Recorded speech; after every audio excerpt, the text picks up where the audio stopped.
I'm gonna keep this one quick, but to tell you this story, I have to tell you about the house. There's a ton of facts I can tell you about the house, but we're gonna focus on three. One, you could tell it had been renovated multiple times, like it wasn't supposed to be a house, or it had been some units or some other things. It was a few other things before it was meant to be a house.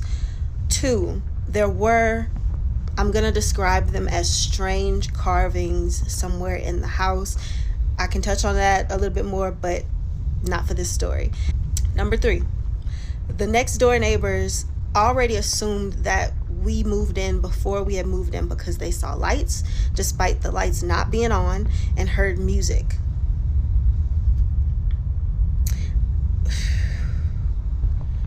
I actually think that the neighbors were trying to tell us multiple different times that something was up, and we just didn't catch it until later. But there's going to be a lot more instances of things that it didn't make sense until later. My side of the house had the most activity. There's a little den area and then French doors, bedroom. The den area always sounded like a party was going on. Like it always just sounded like a party going on in the next room.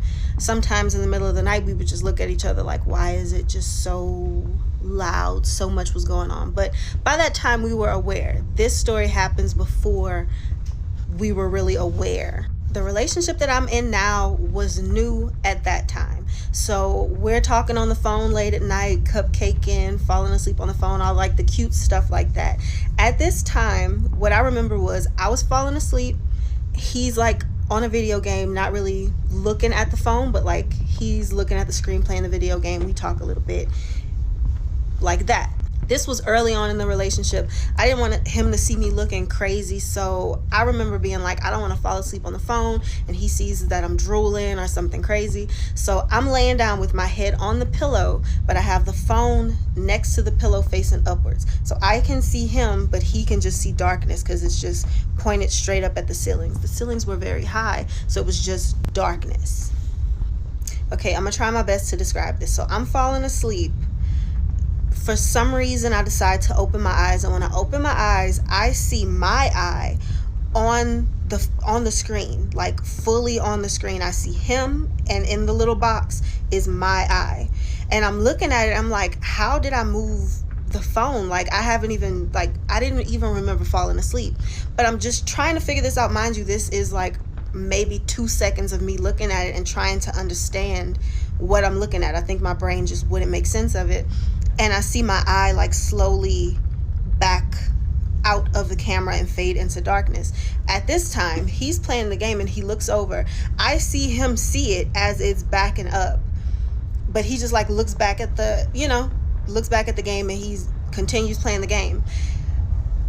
I'm starting to realize something is off, but it's still fairly new in the relationship, and I don't want to scare him. I'd never really talked to anybody about what we had been experiencing in the house unless you like lived in the house. But I was definitely not telling him because I didn't want to scare him off. So I'm like, if he doesn't say anything, I'm not going to say anything. And I hear him say something like, that's crazy. So I remember thinking, please be talking about something on the game. So I'm like, what? I remember you saying one thing, you remember you saying another thing. I remember you being like, I just saw your face for a second. And you remember being like... And I said... So you said that first? No, I said, why are you looking at the camera like that? Then you said what you said. Oh, okay. All right. So he says, why are you looking at the camera like that? And I'm kind of shook. So I'm just like, huh? And he's like, I just saw your face for a second. And I was like, no, you didn't. And I immediately shot straight up and took off out the room. There was actually so much about that room that I didn't talk to anybody about it. It just wasn't something that I wanted to talk to anybody about or even admit what was really happening. It wasn't until he started actually sleeping over and having his own experiences, and then later opening up to me about the experiences that he had in that house, that we started to put the story together and things started to actually fully come together. And I ended up talking to somebody who lived in that house about 30 years before I did, and she confirmed some things too. But that didn't happen until maybe 6 months after I moved out of that house. We didn't put together a lot of things until later.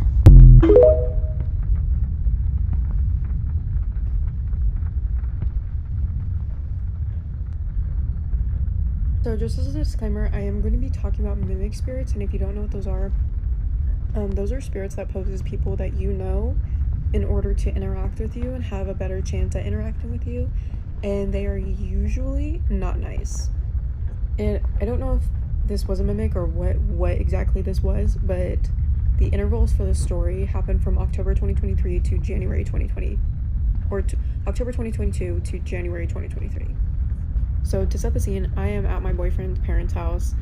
I am coming home for a weekend from college, and they had just gotten this huge wood wick candle, and they really wanted me to listen to it, so they lit it because if you've never heard a wood wick candle, they crackle instead of like don't make any noise, and they sound pretty cool. So I'm typing my paper at their dining room table or their kitchen table, and I'm really honing in on listening to this candle. My boyfriend is like not there, and my boyfriend's parents have their backs facing to me watching TV. I'm listening, when suddenly I hear my boyfriend's voice, like, "Hey, Lane," come from behind me.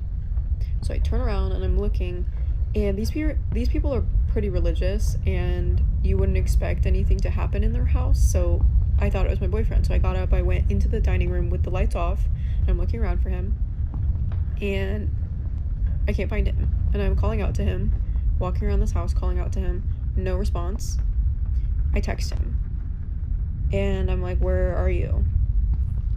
He comes downstairs and he's like, "I was in my room. Like, what's going on?" And I think my face was a little freaked out because at that point I had turned my back towards his parents so that if something were to happen, I was close enough to them where they would see it too. And I'm like, "I heard your voice. Like, why are you fucking with me?" He told me essentially that he had been in his room for the last hour and it wasn't him. And he promises me that it wasn't him. So at this point, his parents were like, "Everything okay? Like, what's going on?" And I was like, "I heard Andrew's voice, but Andrew wasn't there. Like, I've never experienced something like that." And they're like, "It's fine. Like, whatever. It not essentially happens, but they were just like, just leave it." And that's what I did. I just left it. And anyone who knows me in real life knows that my scariest stories come from me trying to be rational because they're like, I usually freak out and I'm like, "That's a ghost," instead of saying like, "Oh, it's science." But when it's the opposite way and I'm like, "Oh, it was science," it's usually a spirit. And I left it alone. And it never happened again. And it's important to note that my boyfriend's parents didn't have a dog at that time. And in January of 2023, they got a dog. His name is Oakley. He's a Wheaton. He's very cute. And one night I took my boyfriend out to eat and we were away. And when we got back the following morning, so we were out all night, my boyfriend's dad pulls me aside and he's like, "I heard it too." And I was like, "What did you hear?" Because it had been months at that point and I had no idea what he was talking about. He goes, "Andrew's voice. I heard Andrew's voice." And my blood ran cold. I was like, "What are you talking about?" And he goes on and proceeds to tell me that last night he heard Andrew open the garage door and go into the bathroom right next to the garage door and say like, "Hey, I'm home." He responds back to it, and he knows he's not crazy because the dog got up, Oakley, and he walked towards the garage door. And when Oakley wasn't coming back, he got up and went to go see what it was about. Then the bathroom door was open and nobody was there. He checks Andrew's room, he's not there. So I have a couple questions, like, what the hell was that? Like, what is that? And there's another story that his sister had about this thing, like 2 or 3 months later. And it happens in 2 to 3 month intervals. We haven't heard it since 2023. And it is by far one of the scariest things that ever happened to me because why does it sound like my boyfriend? And I posted about this story a long time ago.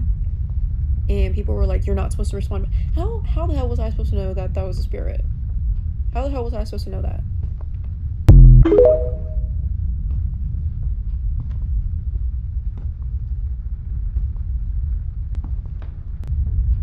I made this recording 10 minutes. I don't know if it's going to take that long, but this story is a rabbit hole and it made me believe in the paranormal forever.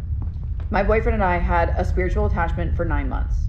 Started about a year ago when we went to see his family in South Carolina and go to a cemetery. We went with the siblings to play Find My Grave with a spirit box. Find My Grave is basically like you ask the spirit box questions and see if the spirit like guides you to their grave, basically gives you clues and whatever. So we start doing this, and all of a sudden we hear these music notes coming out of a spirit box that were going da-da, da-da, and that was kind of the spirit's answer as yes, you know. So like we would say, is your grave over here? It would go da-da. Were you a man? Da-da.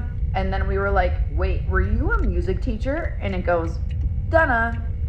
So that was pretty crazy. We walked all around the cemetery trying to find this spirit, very active with us. And then all of a sudden, everything went silent for like 25 minutes.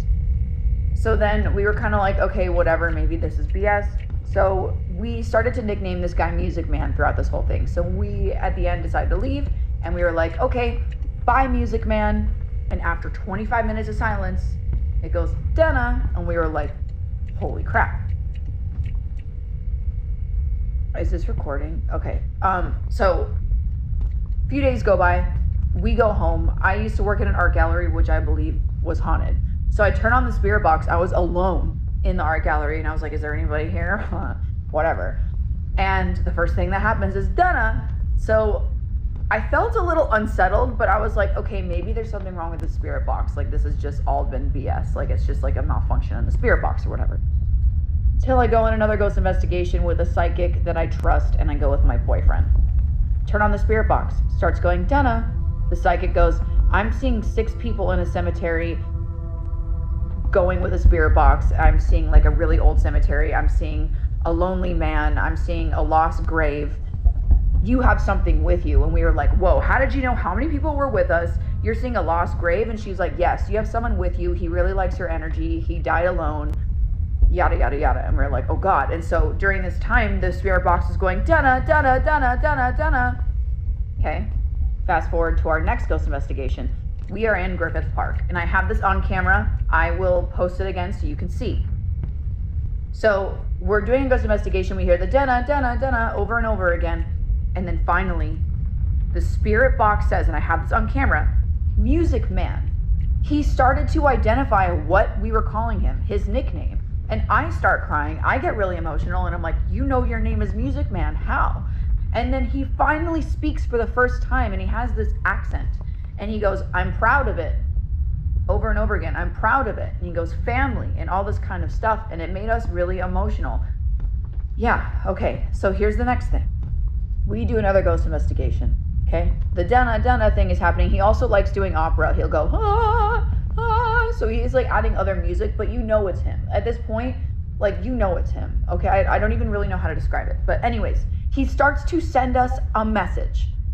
During this ghost investigation, and I have this all on camera, he says the number 34 at least 25 to 30 times. He keeps going 34, 34, 34, 34, and we're like, what are you trying to tell us? And he doesn't tell us what he's trying to say, okay? So then the next day, I'm going on an Instagram live. I also have this on camera. And I turn on the spirit box, and I'm telling my audience what was going on with the 34 thing. And all of a sudden, in front of everyone on the live, he starts saying 34, 34, 34. So many people saw this happening, and we're like, what does this number mean? What is going on? I looked at plot lines at the cemetery we were at. I looked at codes. I looked at angel numbers, and I looked at everything, and I still haven't found the real answer to what 34 was, okay? But this gets even better, so just keep watching. At this point, I'm just using Music Man in my ghost investigations. I'm like, hey, can you see if there's another spirit? Like, can you bring them out and whatever? And can you protect us? Whatever. Okay. This is when it gets crazy. My boyfriend's looking for something for me for Christmas. And I love the Misfits. They're like one of my favorite bands. And he is at a vintage store. And in the back of a rack is this shirt. No context. Misfits font. And it says Music Man. And he got it for me for Christmas. But it was weird. Why was that sitting in the back? This lady said at the store that it's been there for a while. No one knows where it came from or what it is. I know there's like the musical Music Man, but it didn't look like one of those theater musical shirts, right? Okay, I have it. I'll show it to you guys. Okay, this is the shirt, Music Man. There's nothing, no more information about it anywhere on the shirt. It just says Music Man, okay? I go ghost investigating a store. I hear the dunna, and I'm like, hey, Music Man, like, whatever. And he goes, present, in his voice, in his, like, howdy voice. I'm going like, what? Like, what are you trying to say? And he goes, Christmas present. He literally said Christmas present. He is such an intelligent spirit.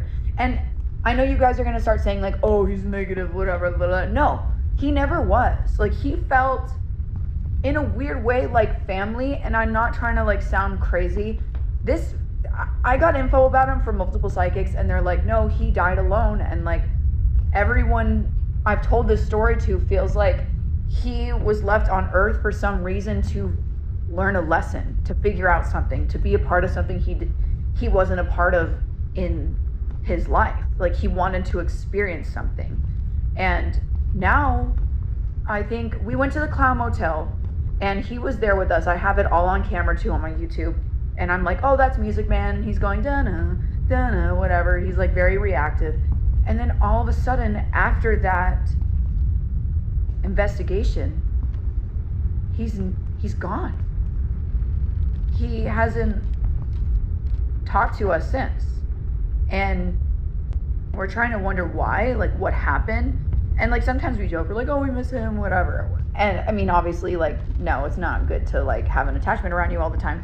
But we wondered why, like, what was the moment? Like, why did he finally leave after 9 months of just trying to send us messages and being so responsive and being so aware of our lives? Like, what lesson did he learn? And that's what I'm still trying to figure out. And I don't care if you guys don't believe me or not, but this is a very real thing that happened to me, and I have footage for most of this to back it up. So if you're curious to learn more, or if you know anything about why this happened or about the number 34, like, please let me know, because this is what made me believe in the paranormal. It was him saying Music Man on the spirit box, him sending us messages multiple times. The Christmas present thing at the end was just like so insane, and I'm still trying to just like figure it out, and I wish I knew the reason. But that's my story. Thank you for watching. If you watched this far, I appreciate it. And yes, this is the craziest paranormal story I have had so far.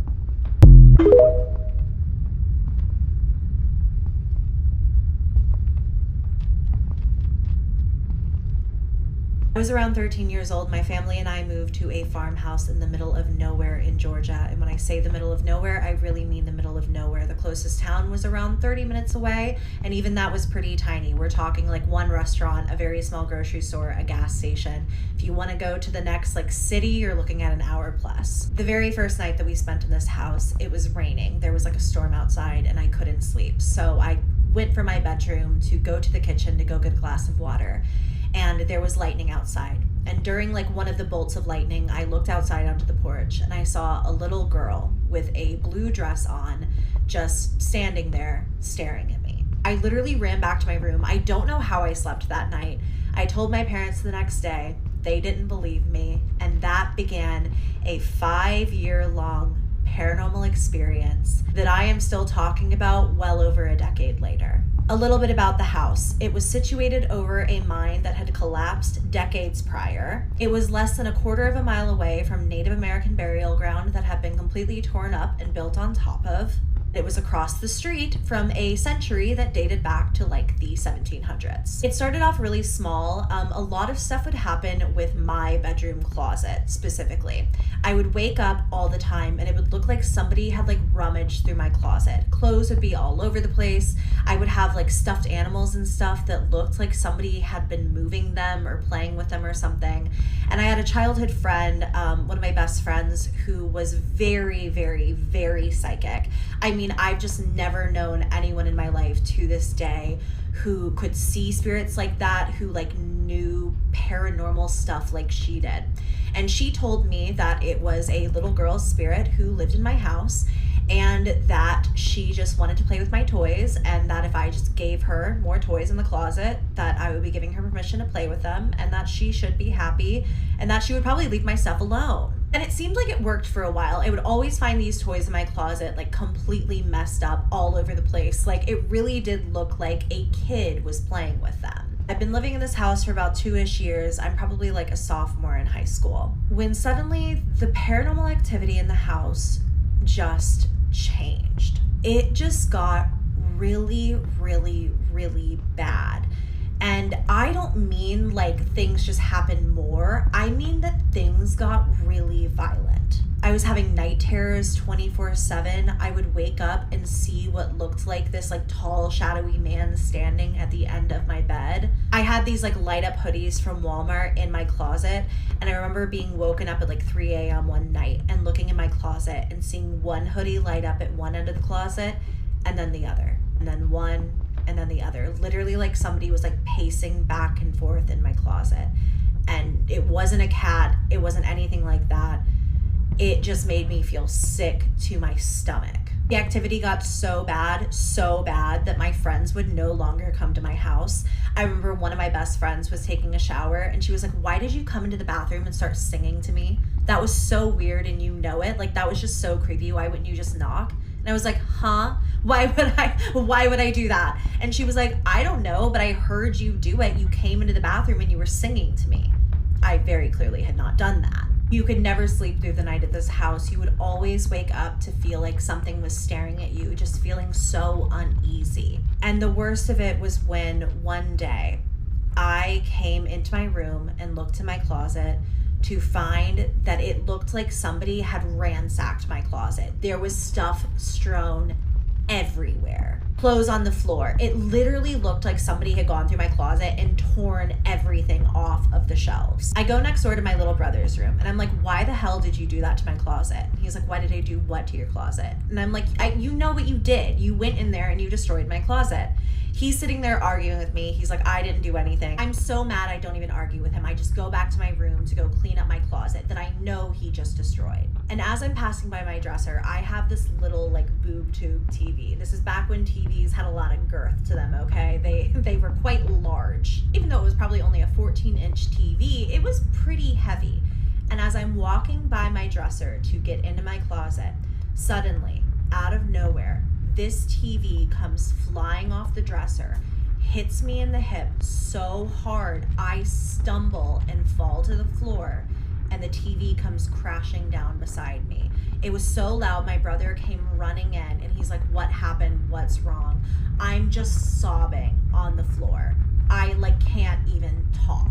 After that point as well, that TV acted really weird. I wish I had a photo or something to show you, but it would always play subtitles no matter what after that point, and the subtitles were never related to what was happening on TV, and sometimes they were very strange words. Like it would be saying like heaven and hell and stuff on like SpongeBob SquarePants. There are so many stories I left out, so let me know if you want a part 2, but that is my scariest ghost story. That sounds unbelievable. That is absolutely true.